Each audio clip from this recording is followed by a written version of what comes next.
Hi from California, Miss Travis here. I'm coming to you with a heart that's both immensely grateful and terribly heavy.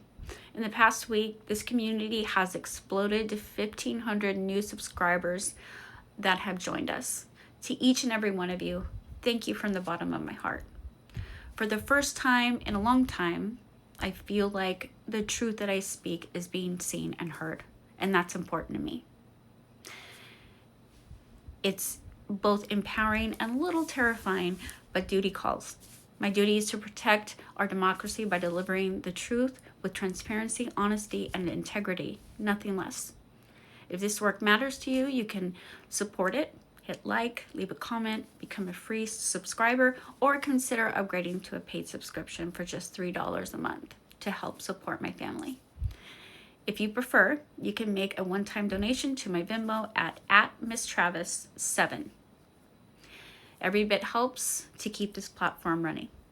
First, we must speak the name Renee Good.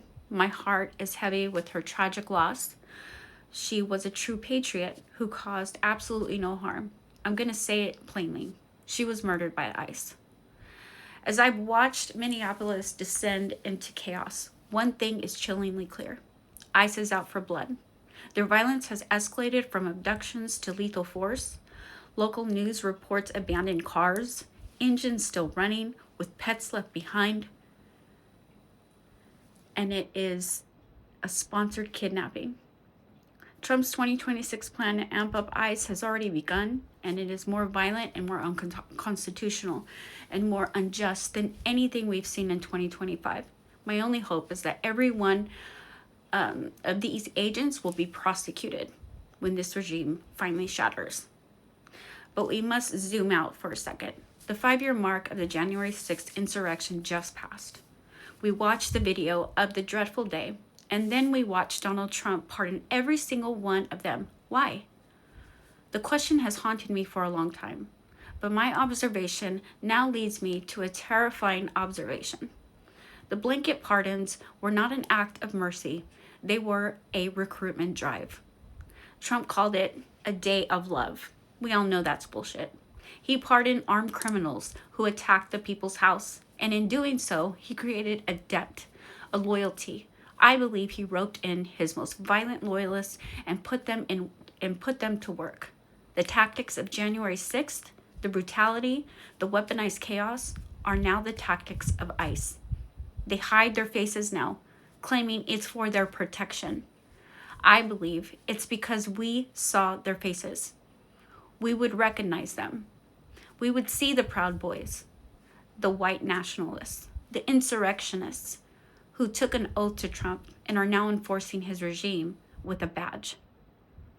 On January 7th in Minneapolis, Reverend Kenny Callahan was thrown into an ICE van after trying to protect a Hispanic woman. An agent pointed a gun at his head. They asked him, "Are you afraid yet?" He said no. Their reply, "Well, you're white. You wouldn't be fun anyway." The Reverend said in that moment, he knew this isn't about law enforcement. This is a staged campaign of fear and intimidation. As more of these masked agents flood Minneapolis, the violence is intentional. It is designed to agitate, to scare, to make us lose our shit.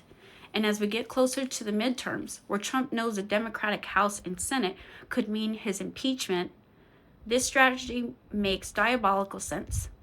They are trying to provoke chaos, to justify martial law, to cancel elections, to end our democracy, in the name of restoring order.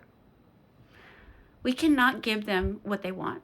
We cannot give in to the fear, but we must be safe. We must also rise. Call your representatives. Demand the immediate impeachment, removal, and prosecution of Donald Trump and every loyalist in his cabinet pushing this violent agenda. This is not about one man. It is about the entire apparatus of tyranny being built before our eyes. Thank you for watching. Thank you for standing in this trench with me. Please like this video, share it, subscribe, and if you can, support the work. Our voices are the only counterforce they have. Stay strong, stay safe. We rise together. Thank you.